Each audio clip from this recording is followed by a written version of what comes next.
Employment. Today, guys, we want to talk about employment and the 2-year history that is normally required in order to qualify to buy a house.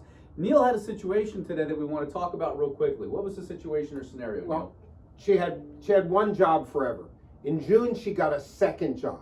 Now, the second job is another full-time job. It started in June, but it's only 36 hours a week.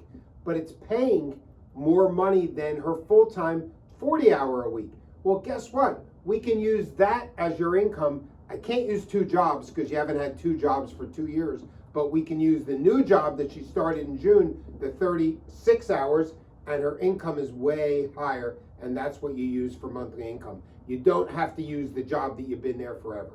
So one of the big misconceptions or myths that we hear a lot of times is that people think they have to be at the same job for 2 years. It's not true. Okay, if you want to use 2 jobs worth of income, job A and job B, you have to have at least had 2 jobs for 2 years. In this situation what Neil's talking about, this first person, they had their first job for 10 years.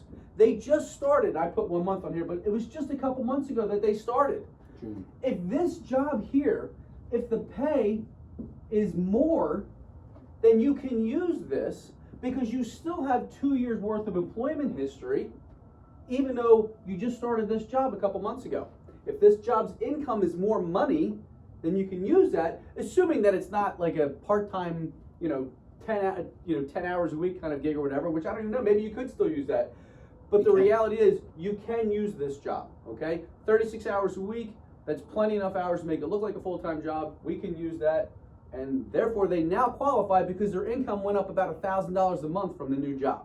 Can't use 2 because you need 2 jobs. And the biggest misconception, what he just said, is that people think you have to stay. And I've seen it all the time. Well, you have to stay. No, I don't care if you've had 10 jobs for 2 years, as long as you've had 2 years of income. Yes, it makes Sage and April's job a lot harder, and they'll be cursing me out because they need verifications of employment from all the jobs. But you could have 5 different jobs, 10 different jobs, as long as you have 2 years of income.